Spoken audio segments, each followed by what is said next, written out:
It is Friday, and I am done being substantive at this point of the week. I don't plan to be substantive until late Monday afternoon at the earliest. I've had to think and read stuff. We're done with that.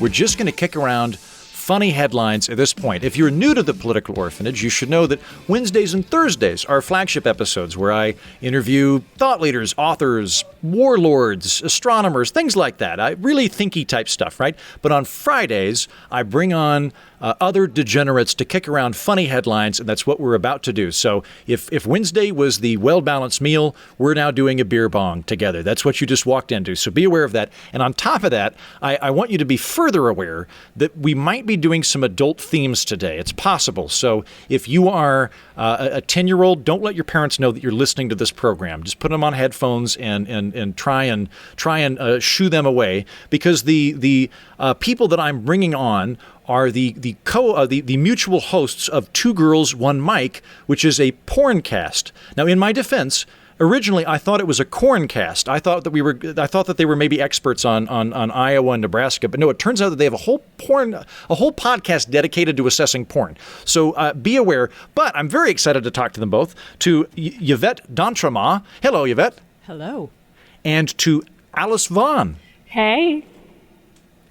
And so you host a porn cast. Do you go through, like, is this like a play-by-play of porn, or what do you do exactly? We review the plots in long form porns. Like we literally review the plots and the plot holes and the other holes in your favorite porns. And it's like people are looking at us like there's a plot in porn. I'm like, yes, there is, and they are amazing. And look, they may not be your favorite porn, Andrew, but they're someone's.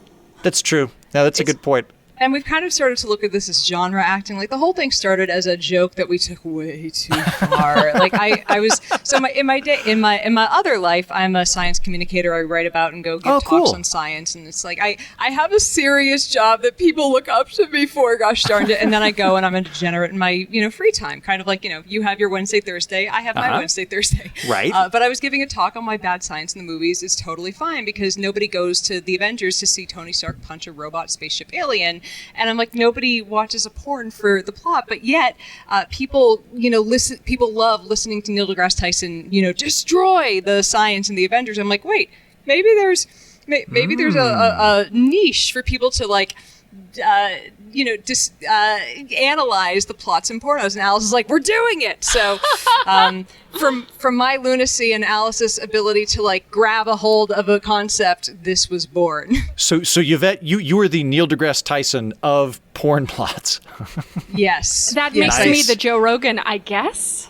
Yeah, congratulations to you both. Oh, That seems like a very good niche to have. How do you like? My inclination would be to overdo it and be like, this like Pizza Man Sorority Girl 4 really draws heavily from Hamlet, and I don't think that people have given enough credit to the themes there. We do shit like that. Like, did they discuss auteur theory in this porn plot? Yeah, we want to know. We want to know from where they drew their inspiration. We look at it and go, okay, something didn't make sense from this scene to the next. There was a continuity issue. Like when something doesn't make sense from one scene to the next, we're very bothered by it. And like we just reviewed The Hole, which was the gay porn parody of The Ring.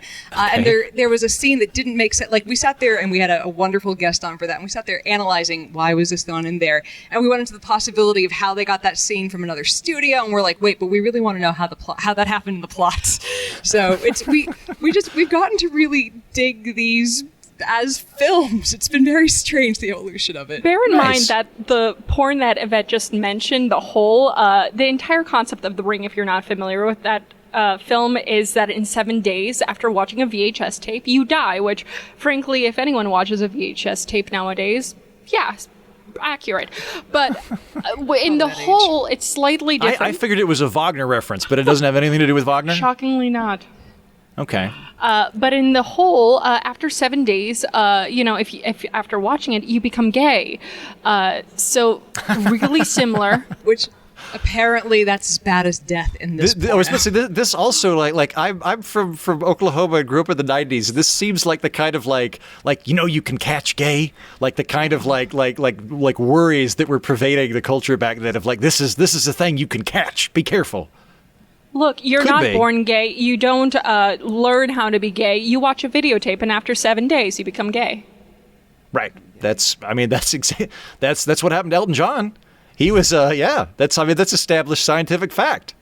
I mean, who didn't become a furry after watching Lion King and, listening to his beautiful millets?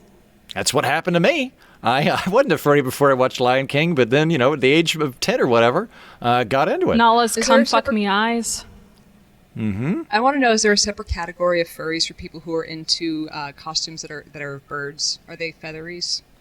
Ooh, that's a good point. I'm still Yeah. curious about that. I've yet to figure out an answer to That'll it. be the next podcast that I bring on. Is I'll bring on some furries to just like pepper them with questions And maybe because other kinky people look down on furries. Do furries look down on featheries? Is there a hierarchy in the animal kingdom of furries? if it's anything like every other group of humans I've ever encountered, I think yes, probably so. Yeah. Do they look down on the ones that are imaginary creatures, and the featheries are like, fuck the unicorn people? I think bronies, if anything, we can all agree are at the bottom.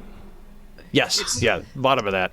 The bronies but- have disbanded now. It's very internet subculture is weird, man. So a couple more things before we move in. Alice, you and I were DMing each other on Twitter the other day, and it's my understanding that you run a entire company that sells offensive crayons, and you own a castle. Is this factually accurate? Both are factually accurate. Okay.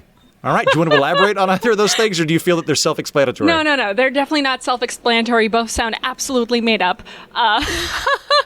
But in my...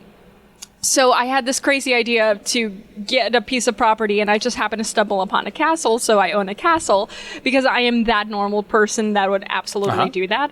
But a little bit... Where's the castle? I'm not going to mention just because of stalkers.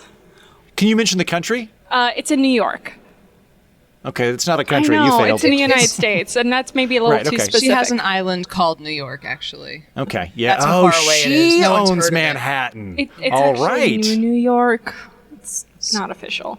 Right, yeah.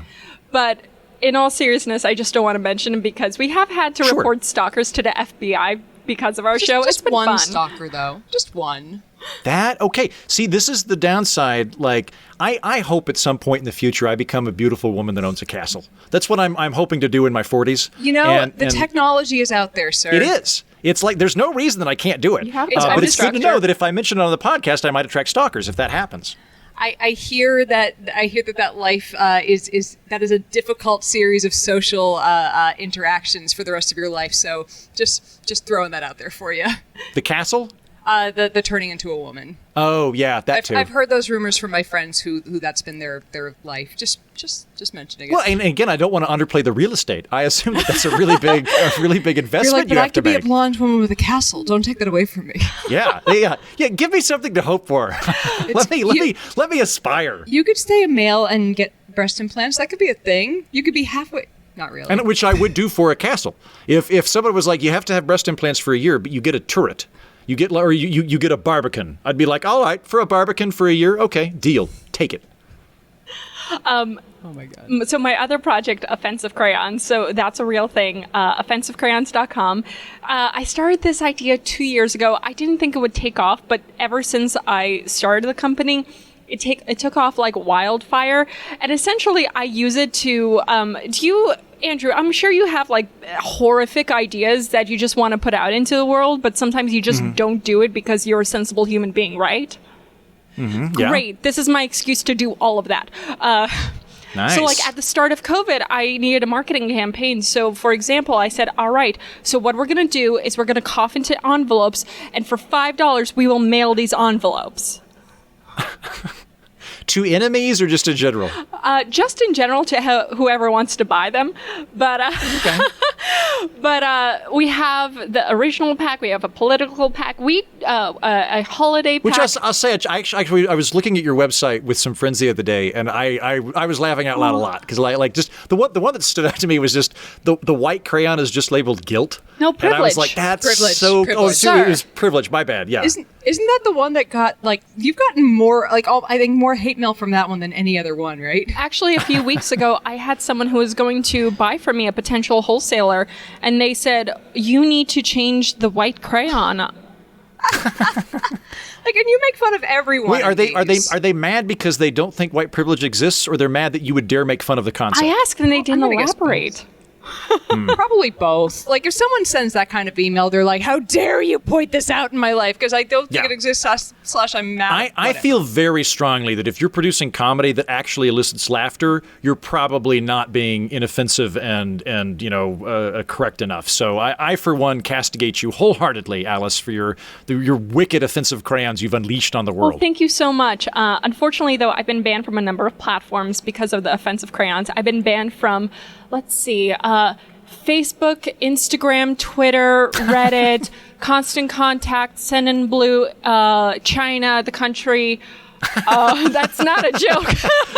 Wait, you can purchase supplies from China because you do. Yes. Like, are you still getting? Yeah, so you can. I Purchase just can't travel there for the next 3.5 years. But would you want to though? Just saying. What was the crayon that got you banned from China? Like, I assume they make the crayons. Like, do they just what country makes these? Because you're not doing them in your basement. Well, it was when I tried. Yes. It was when I tried doing the applying for the trademark, and they said that I would cause too much social disruption. But Amazon basically said that I offended children and Caucasians, and in their defense, that those are the two most offended groups.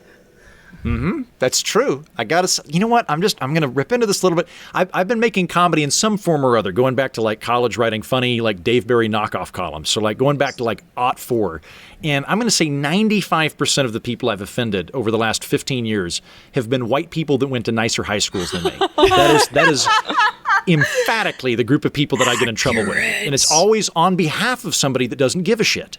Look, I do also have a pack for them. They're called Offensive-ish crayons. They were made in a safe space and they're Karen approved. Oh, good. Yeah, yes. You've got the Kids Club crayons. Nice. Wonderful. Good. I'm very glad that I was able to alert the audience into what I assume will become the stocking stuffer for virtually everybody that listens to the program.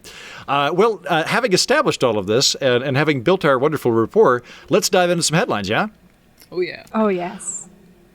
Almost the entirety of Scott's Wikipedia was written by someone with no idea of the language. That's up to amazing. 10,000 of the articles. I had to fact check because I was like, no, this has to. And I'm reading it. I'm like, this freaking happened. It's amazing. It's amazing. Yeah. This went on for years, and just no one. How did this happen? No one checked it, which I gotta say raises some issues about the Scots language. It makes me wonder how many people in Scotland are using Scots Wikipedia. Yeah. They're just now we're reading it in English. Well, it's actually not a commonly used language, and that's why it flew under the radar for so many years. Mm-hmm. I mean, for me, though, one of the most fascinating parts about this story was so this was the equivalent of if someone thought French was the English way of speaking, except Pepe Le Pew. Yes. I can speak French because I can speak with a French accent. That's very much the logic. Kind of like how every movie in America that's about a European country is done, just speak British. In that accent. Right, yeah. And that's how they speak. Yeah, if you hired Super Mario to write Italian. It's Italian because I put in a bracket that says hand gestures. Just and say therefore it is Italian. Well, so just to explain this to anybody at home that's unfamiliar with Scots, Scots is nominally a language or a dialect. They kind of go back and forth on it, but it's not Gaelic or Celtic. That'd be Gaelic or Gallic. Scots is technically Northumbrian English. It's what the Northumbrian kingdom spoke in the lower parts of Scotland, because basically all the parts of Scotland you're likely to visit as a tourist, like Edinburgh and Glasgow, were populated by Anglo-Saxons, not by the Celts. And so it's that language, and it is a small language, Scots. It's spoken in very small portions. I think like Aberdeen, like it's sometimes called Doric. It's not big. It's not the same thing as Gallic and Gaelic. And there is a Scots Wikipedia page that has all these articles in it. Yeah, and this guy who's apparently, to go back to our earlier conversation, he's a furry and a Christian. He's a rich inner life of this individual. Oh, sir, he's not just a furry. He's a brony. He's a brony. Really? Yes. Wow. Okay. The rabbit hole. Yeah. I think he's like a high school student or something, isn't he? He just spent it was the last 6 years. 57,000 articles, or am I missing? So many of them. And I'll read a couple of these because, again, he doesn't speak Scots. He just takes a really shitty Scottish accent and uses it to transliterate things. So, for example, a village is a clustered human settlement or community larger than a hamlet but smaller than a town, with a population ranging from a few hundred to a few thousand, or thousand or thousands. It's just like a weird, like they just put a spin on it, and it took years to track this down. I lived in England for a year, and I had a lot of Scottish friends. I feel like I could read this and like do the Scottish accent from the way he did it, but like I'm also embarrassed for him because of how bad this is, and I'm like, I'm not going to try. I would love to talk to this person and be like, because I think there's a 50-50 chance. There's a 50-50 chance that this person thinks that this is a hilarious prank, or that this person actually thinks they speak Scots, that they just think it's an accent that they wrote down transliterally. I'm gonna guess that they think this is Scottish. Yeah. Like, I don't think you put that much, like, if that's a prank, I want to fucking applaud. Like, right. If it is, I gotta say, yeah. Well done. You pranked so many people for so many years. If not, dude, I have questions. Look, Yvette, you and I both know that someone can dedicate time and effort and even if their life to being objectively bad at something they know nothing about. Is this not your career of debunking those people? Here's the thing. Or he's objectively good at something he knows nothing about. He's objectively good at writing something wrong. He's efficient. He does it a lot. He's just completely wrong at it. Look, I think this could be the Andy Kaufman of linguistics. I think that might be what's happening. This is what Bill Hicks is doing. He faked his death and he's doing this now. Yeah, he's just at a Wikipedia with a Red Bull. Either that or Bill Hicks is actually Andy. Is actually what's his face? I'm having a blonde moment on his name. Jones. The guy from InfoWars. Oh, Alex. Alex Jones. Alex Jones. I don't know why I said Andy. That's my other theory, is that Bill Hicks faked his death and turned into Alex Jones. Ooh, I like this conspiracy theory. It's because he, towards the end, his last handful of acts were getting kind of conspiratorial, and I'm just saying. It's definitely not true, but Yvette, can I tell you my favorite conspiracy theory? Let's hear it. And I'm a win-win situation kind of guy, which is why that I gravitated towards this. But you know the theory that we faked the moon landing, right? That it's a hoax, right? You've heard this before. I think I know which one you're going to say, and let's hear it. Okay, my theory. We went to the moon. It totally happened. Okay. We actually did go to the moon. Neil Armstrong and Buzz Aldrin are national heroes, but we didn't realize that the space radiation would screw up all of the film on the way back. So when we got to Earth, it didn't work. So then we faked the moon landing. So they're right. I hadn't heard that we one. We faked the moon landing, but we also went there. Everybody wins. Okay. It's, you know what? I think you're wrong, but I enjoy it. I like that. That's a funny one. I enjoy that conspiracy. Yeah, I would be a delightful Alex Jones. I would be like a character actor, like kind of cross between. I'd be like the Bill Nye. If you're the Neil deGrasse Tyson of porn plots, I'm the Bill Nye of Alex Jones. Bill Maher that's poking at both sides of it and being like, "Are you sure now? Right. Just don't ever go anti-vaxxer on us, or we'll have to disown you." And we like you. I take one every day. Every single day. I'm very dedicated to it. We're very happy about that. Yeah. Or if you don't get more chemicals in you every day, I stop getting my payments from George Soros.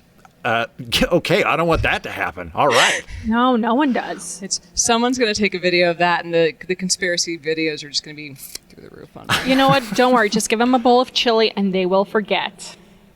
Mm-hmm. All right, I will move on to our next story. This comes to us from Germany.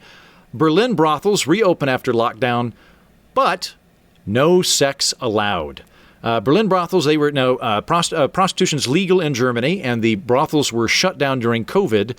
They've been reopened again, but the sex workers can't actually produce sex, and they are getting irritated, and their clients are getting irritated as well, because I think they can give massages. I think that's the rule, is you can go to the bordello and get a massage, but you can't go to the bordello for the regular thing you get at bordellos. I think they should use this as a marketing opportunity to reach inhibited people like me. They should just hey, do you want to come play ping pong at the bordello? I'd be like, great. Look, all I heard is they just upgraded all of their clientele from the girlfriend experience to the wife experience. Yep. You have to hang out with them for 2 weeks before they'll be like, fine. Every night is medical fetish night until further notice. I will. Not until you scrub your hands.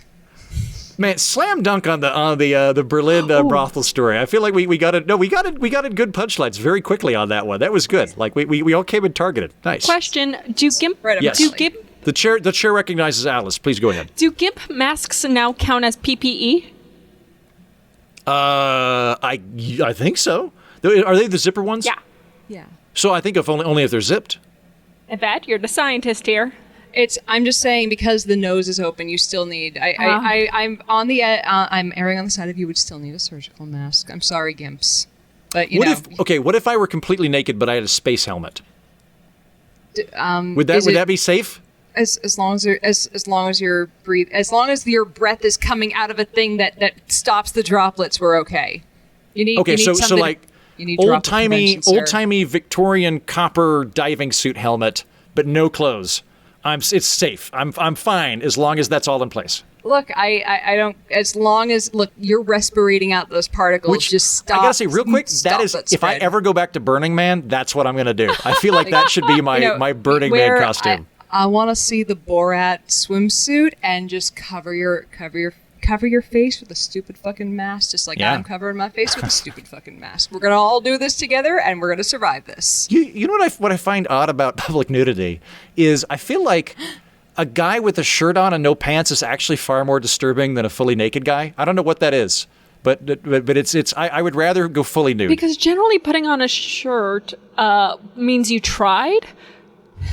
I think nudity also means you tried. Wait, so you're saying if you Winnie the Pooh it's a sign of failure, that you tried to get dressed and you didn't succeed, whereas if you're naked, you succeeded at getting naked. Yeah. I think nudity it expresses a confidence that the shirt off does not. Oh man, can you Fair imagine enough. being self-conscious? I mean, there are people out there who, don't take their shirt off even when they go into the pool, maybe shower sometimes. That's not me. Maybe it is. But can you imagine just, being so confident to go naked, but not confident enough where, no, I still have to keep my shirt on? Yeah. I underdeveloped pecs, but great everywhere else. It's, 12-inch dick, weird nipples. Yeah, man, that is, it's so sad. All right, I'm going to jump on to my next story, but I actually want to ask you guys some questions about this because I don't feel that I fully understand the context of what's happening here. Bella Thorne says she's made $2 million on OnlyFans in less than a week, plans a movie next. I don't know who Bella Thorne is, but I looked her up, and she's a 22-year-old American actress who I think is a former Disney child actress. Mm-hmm. And she has started an OnlyFans website, which I think could be a lot of things, but it's kind of become standard for like kind of your own private porn YouTube channel. And she's raised $2 million in 2 weeks on it. So question one, Allegedly. Did I just whiff it by going into Patreon? Should I have gone into OnlyFans? Would that have been a better move with my time? I mean, do people want to jerk off to you? Is that a thing you get a lot of emails about? No. Open an OnlyFans and see if those floodgates open up, sir. I got to test that market. We got to see. I'll throw a quarter at it. Thanks, Alice. That might qualify as the most action I've got since lockdown started. It's new junk. I'm bored. I'll throw $1 in. Nice. Thanks, Everyone gang. who wants to see Andrew's junk, throw $1 into his new OnlyFans. Thank you. OnlyFans.com/Mighty Heaton. Start that shit up. I want to see. Right. Okay. But great. Yeah, she was a Disney star, and of course, people it just reminds me kind of the creepy transition from the Olsen twins being child stars up to them being the 18-year-old countdown clock, and it's like, we get to jerk off to the person that we watched growing up. It's just there's something weird about it, but also she's 22. Of course, she's 22 and she's really good looking. So of course people are like, I'm signing up for that. So good for her. I mean, I have some thoughts and concerns. I mean, so first off, a concern because there is a growing number of celebrity influencers who are interested in platforms like OnlyFans. And frankly, this is not something new. I mean, we've seen it before where a lot of adult stars go on Twitch and YouTube. I mean, they originally allowed a lot of suggestive content. But eventually, once a larger celebrities get interested, guess who also gets interested? Advertisers. And when advertisers start getting interested in a platform, generally a lot of these things start becoming unacceptable. And right now, OnlyFans, they don't rely on advertisements, but it wouldn't surprise me if eventually they do change their business model. And don't get me wrong, it's pretty cool that there's mainstream people who are dipping their toes in sex work and can be seen as, quote, revolutionary and edgy. But, I mean, sex workers have been doing this for a long time and have only been treated... Over 50 years. Well, it wasn't... Only. And they only get ridicule and rejection. Well, I might be remembering incorrectly. Wasn't Bella Thorne at the AVNs this last year? Yeah, because she did make a porn. Yeah, she's been not just dipping her toes in, but she's kind of been getting into this industry. So it's not like she's like, hey, I'm going to do this now after, it kind of makes sense for her to open an OnlyFans page as opposed to someone who's just like, all right, nothing's shown up to my agent since I got out of this Disney show. Next stop, porn. It goes Disney porn. There's no intermediates. It's look, it's been a slow 6 months for my agent too, but not yet. You both joke, but he had Boy Meets World, Madeline Ward. She is killing it also on OnlyFans. Really? Yeah. Very true. She was a Did she play Topanga? Is that the one I'm thinking of? No. She was a redhead. Really pretty redhead. Yeah. She cleaned up the awards at the AVNs this past year. She was the darling of the. I mean, a lot of people got a lot of just for the awards, show record, just for the ledger here, what was her name again? Madeline Ward. Okay, just making a note. You're of that. welcome. Thank you. You'll have a good time with that. To go back to the earlier, because Alice, you seemed slightly skeptical when I brought up the story, and I think I'm skeptical as well for this reason. I was a television writer for a while, and if you're actually doing your job and you look at the stuff that comes across your desk, you start to realize a lot of it's bullshit that a very clever PR director has provided to a blog because they know it's catnip for people on television. Mm-hmm. And so something that's perennial that happens all the time is did you know that Julia Roberts' lips are insured for $40 million? And all this stuff.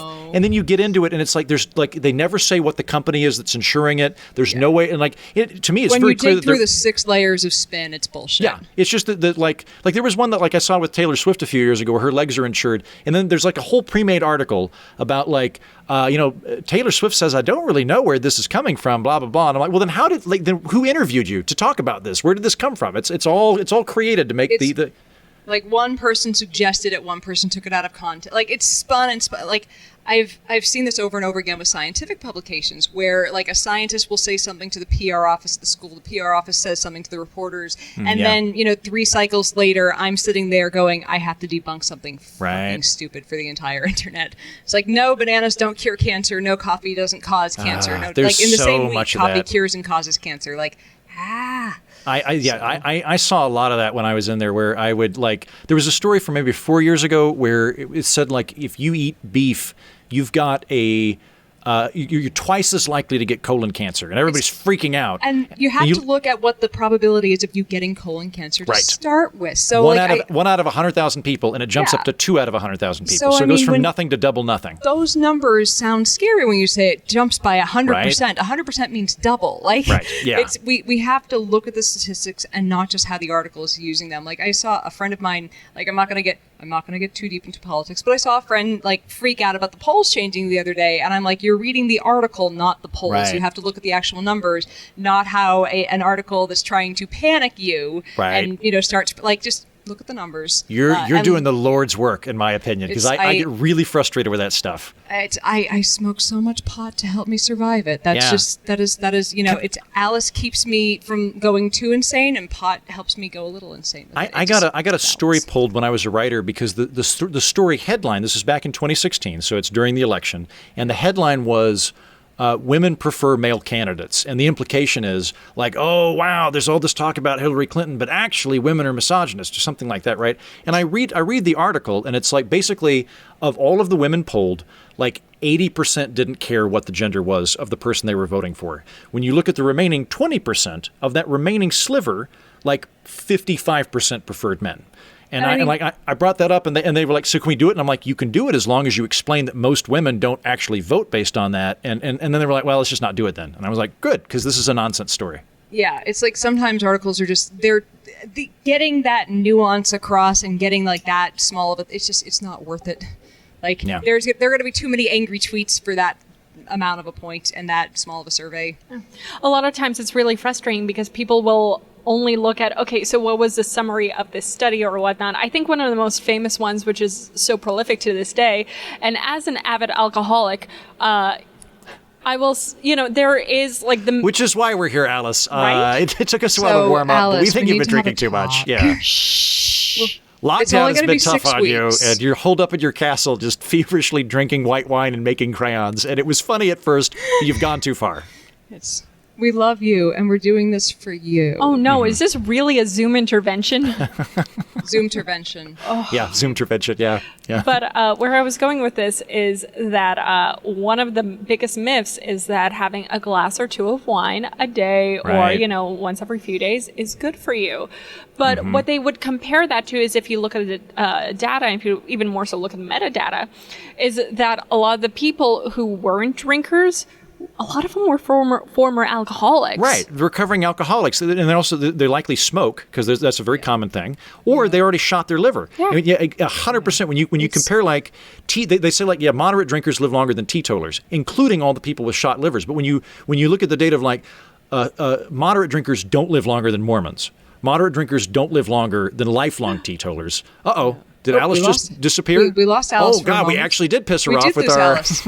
with our thing. We can continue the talking, I guess, for a moment. She'll probably be back Sorry. momentarily. Okay, she's Moderate back. drinkers, I'm sorry, I don't know what happened. You're okay. She had to go get a nip. Yeah, that's. She's like, I'm gonna leave. I need some alcohol to deal with these people who are ragging on me. I'm kidding. Yeah, I was just violently agreeing with you, Alice, that while I would love it if like scotch and cheese were great for my diet. Like if my doctor encouraged me to drink Lefroy and eat cheese, that would be wonderful. I'd be so happy. But the data just doesn't indicate that alcohol is actually good for you. It might have some sort of We'll just limited manipulate the palatable p-value a little. Well, I mean, it's literally a carcinogen, and I mean, it's funny because I'm almost a teetotaler. Like, I have a medication that I'm on that really does not mix well with alcohol. So, like, I might have like 2 or 3 drinks a year, and like if I'm at the bar with friends, I'm downing Diet Cokes, and I'll have Which is someone why say, we're here, Yvette. We think that you've been drinking a little too much Diet Coke during intervention. lockdown. Yeah. Gotcha. The amount of aspartame that you've got in your know. system is just cosmic level. I actually wrote an article called "Diet Coke is Not Killing You." It's on the outline. You'll enjoy it very much. Ooh, nice. But anyways, but yeah, like I'll have people say that's bad for you. You should drink alcohol instead. And I'm like, this is not a carcinogen. This has been researched more than almost any substance on the Wait, planet. is Diet Coke okay for you? Yeah, the American Diabetic Association has approved every single low-calorie and artificial sweetener that's on the market. They go through over 100 safety studies. I should disclose that at one point, and after I was writing about artificial sweeteners, Splenda reached out and we worked together for about a year. I'm no longer working with them, and to be Now blunt, you're I with did the not. Koch brothers or It's- George of course, Soros or whoever obviously. you said it was. To be blunt, I didn't enjoy working with a large food company, but I still stand by everything I said. Splenda's completely safe, and I still use it because it's my favorite of the artificial sweeteners. What about Crystal Light? Is that okay? I believe that one's aspartame, so yeah. Like Sweet, it's because I am drinking that you like would it's have- out of style. Because you would have to drink 29 packets worth of Splenda a day continuously to get to 1% of the lowest level at which they see side effects, any toxic side effects. Like you have to drink an Challenge assload of accepted, this. Yvette.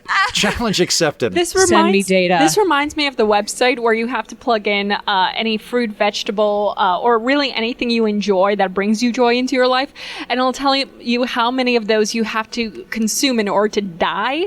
It is amazing. The website? Yeah. So the website is safefruitsandveggies.com. is it? Yep.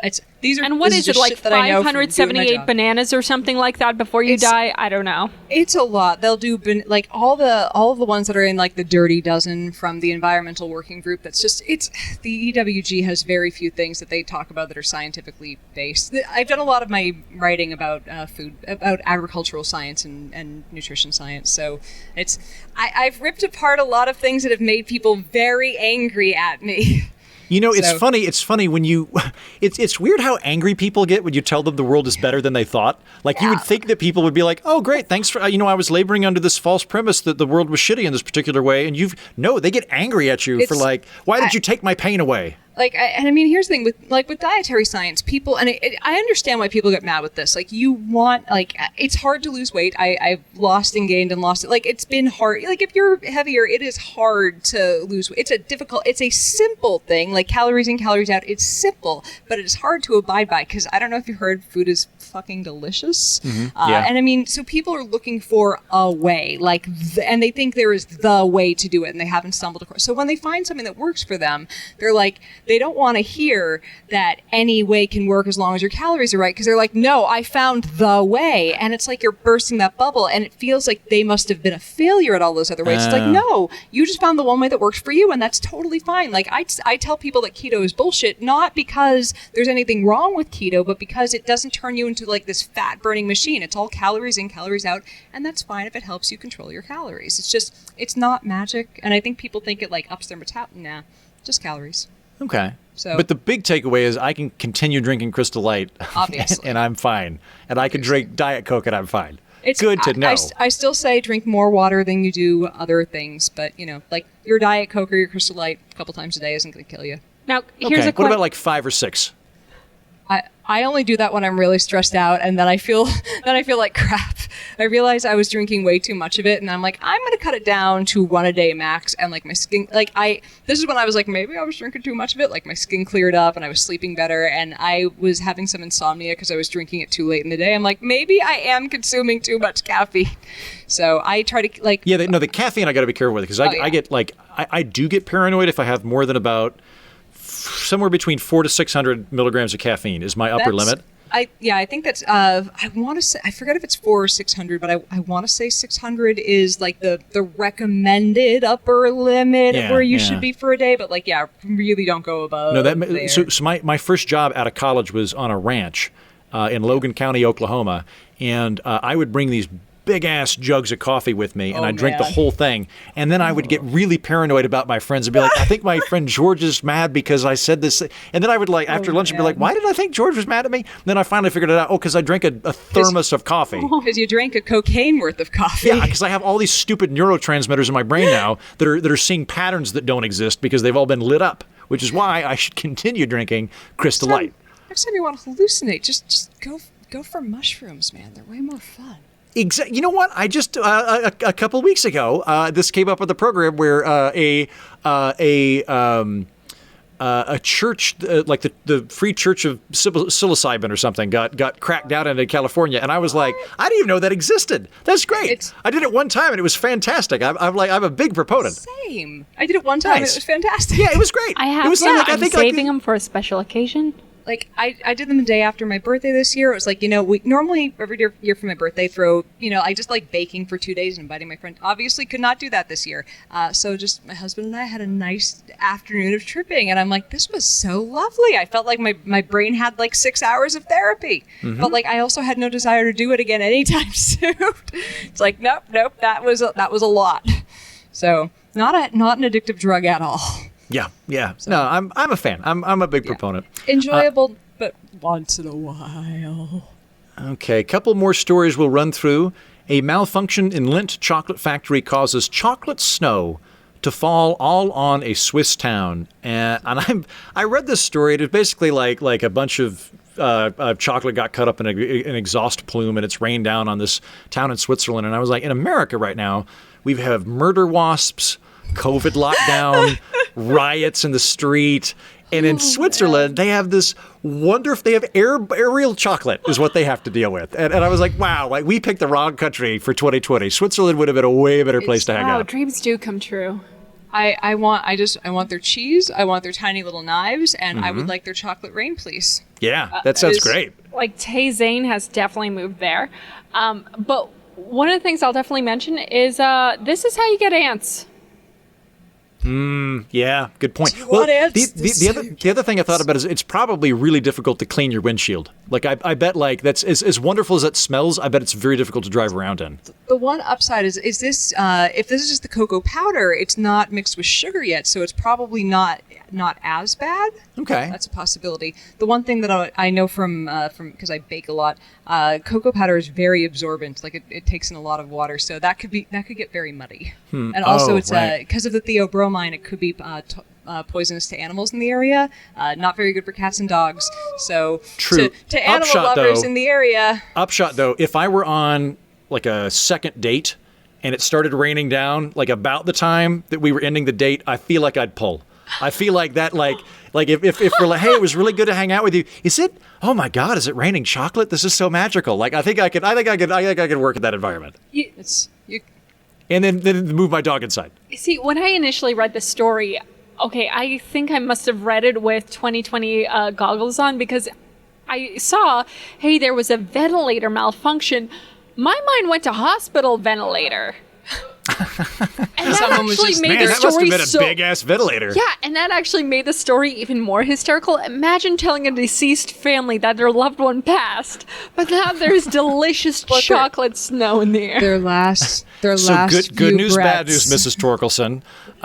Good news, do you like lint?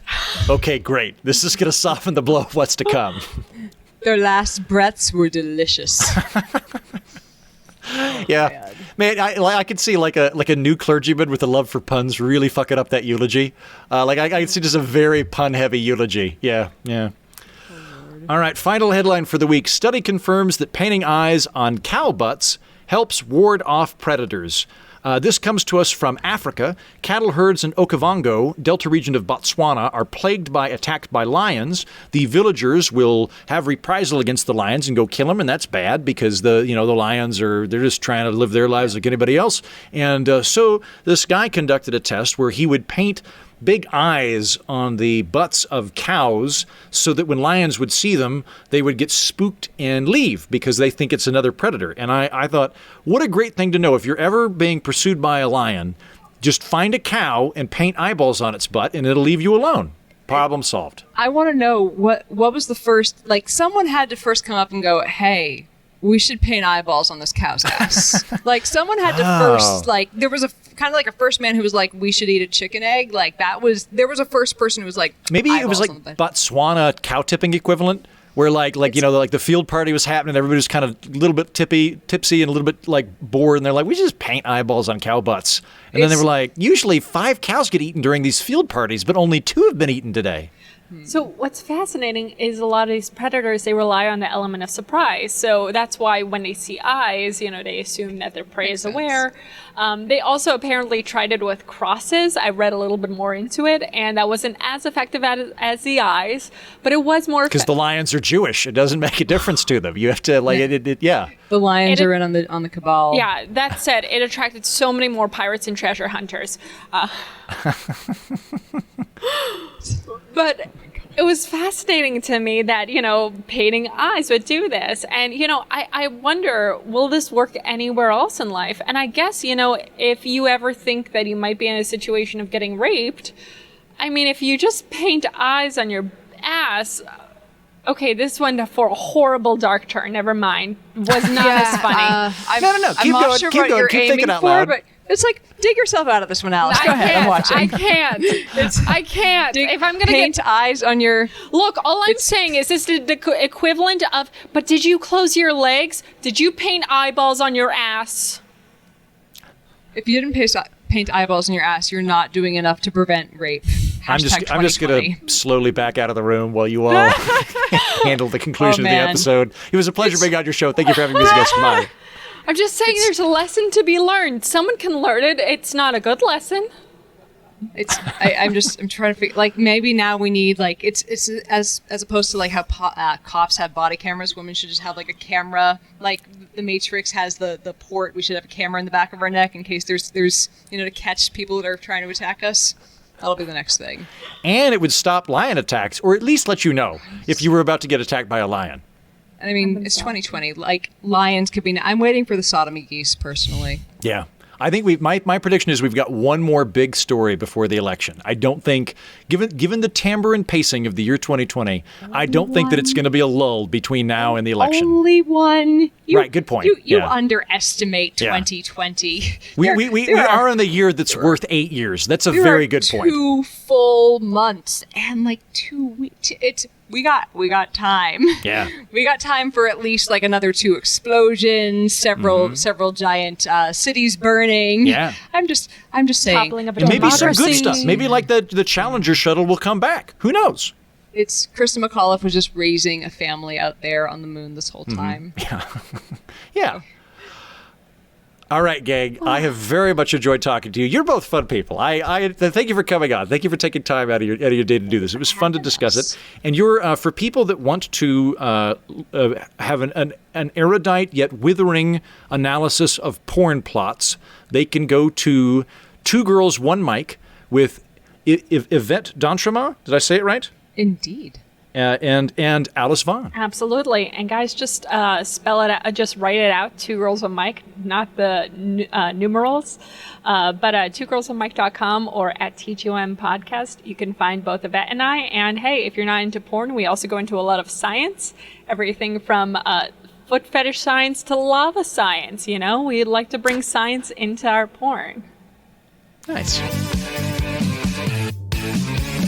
Hello, Heaton here with a few announcements before we all toddle off to our respective weekends. Remember, if you are a regular listener of this show, a part of this community, and you've got a shout out you want to give to some other listener or promote one of your projects or something really cool you're doing, maybe ask for bail money, let me know. Maybe I'll air it on this part of the program. This week, Gary Teague, longtime listener of the show, friend of many of you and myself, and active on multiple Facebook groups associated with it, has asked us to be aware of his mother's GoFundMe page. That is Patricia Teague, Teague. That's Gary's mom. Now, as I understand it, Patricia is doing well right now, but she did contract COVID and was pretty well laid flat by it. And while she's good and regaining strength and everything, has gone through some expensive rehabilitation as a result of that, and could use our help in alleviating some of those expenses that she's undergone. And so if you go to GoFundMe and look for Patricia Teague, Teague, you'll be able to help out one of your fellow orphans, or more specifically, his mother, who I'm told is a very, very nice lady, and I've contributed some money myself to that.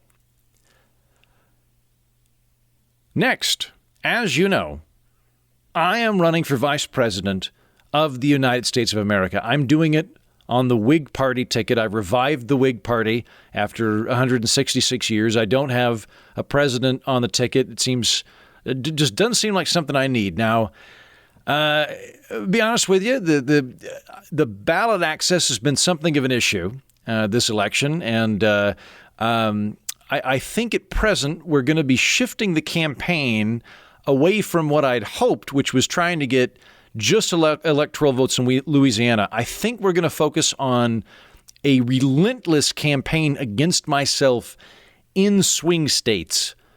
So as of now, I am working on signs that say, please don't vote Whig, because we are polite, that you can put up in your yard to baffle and confound your neighbors. So that's going on. Now, that said, despite the fact that I've had to change tactics a little bit due to ballot laws, does not alter the fact that we remain an ascendant force in American politics. And if anything, the 2020 election is really just, you know, when you're opening a jar of pickles and it's very tight and you're like, and then, you know, a couple minutes later you open it and pops off. I think that's going to be 2024. So this is the you know, the opening the jar of pickles election. 2024 is going to be the big one.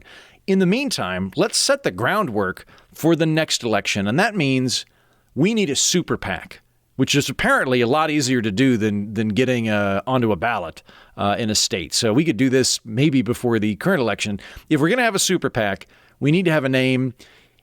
Email me if you have good names for a super PAC, or tweet me at Mighty Heaton. Here are the current frontrunners for our super PAC.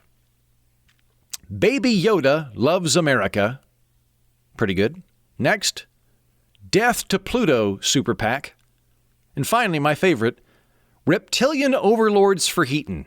I think that one has a great ring to it. Reptilian Overlords for Heaton. Wouldn't you feel good donating $5 to that political action committee? And better yet, if they had to say that on C-SPAN because we screwed up some state election, or I got, 1,000 votes in Maine or something, where they're like, that was really pushed by Reptilian Overlords for Heaton. It just has a great ring to it. On that note, after last week's pretty fabulous episode about UFOs, many of you have asked if I am elected vice president, or rather, when I am elected vice president, will I engage in UFO disclosure, despite the fact that I think most UFO reporting is bunk? That's a good question. So let me say this right now, clearly and unequivocally. If elected vice president, I will preemptively surrender to any aliens who exist in any way, shape, or form who ever make it to Earth. Just the second I'm in, I will surrender to aliens. And just absolute unconditional surrender at that. Hopefully they're not from Pluto because, as previously discussed, because I believe that the most contentious issue in these dark days remains whether or not Pluto is a planet or planetoid, and as a peacemaker, I believe the way to fix that is to blow Pluto up so we don't even have to think about it, and I remain committed to its complete and utter destruction. Let's see, other things we got going on. I came up with some policy provisions this week. Now, as you know, vice presidents don't tend to have a really specific core of duties other than, not dying at the same time as the president and casting tiebreakers in the Senate. So we kind of have to come up with focuses of our energy. And a lot of the time that's diplomatic. And so if I am elected vice president, what I want to spend the next 4 years doing is trying to heal the rift between North and South Dakota. I know that there's a storied past between these two great powers, and that there's a lot of families from North and South Dakota that have been estranged for many years that can't see each other, but they still speak the same language. And I for one, believe that we can reunite these two great places within our lifetime. I don't think that that's unobtainable. And so I will go to North and South Dakota and sponsor peace talks to try and get them arbitrated and reunited into what I believe will one day be Greater Dakota. Now, I don't plan to merge North Carolina and South Carolina. They're just too far gone. They're way too different at this point. They've been separate too long. It's not even worth attempting. But I do plan to rename them. I plan to rename them Upper Carolina and Baja Carolina. So that'll be step 2 of the Heaton vice presidency. Also, I'm not sure about the feasibility of this. I don't know about the feasibility about this, so don't hold me to this, but I think we should probably relocate Rhode Island down to Hawaii so that all of our islands are in one spot. Again, I'm not sure how feasible that is. It just seems like a good organizational principle. I think we should go ahead and try it. At least try it. Finally, this week, President Trump revealed a list of potential Supreme Court picks if he is reelected. Now, obviously, as vice president, I don't get to pick Supreme Court justices, so I'm not going to give you a list of the people that I would appoint to the Supreme Court, although, incidentally, that would probably be Judge Judy and Judge Napolitano. What I will do is let you know that the vice president, the president appoints the U.S. Surgeon General. What you might not know is that the vice president appoints the U.S. Surgeon Admiral, a little-known secondary post after the Surgeon General. So if elected vice president, I will appoint as U.S. Surgeon Admiral Gary Busey. All right, gang, that's it. Happy Friday. Have a good weekend.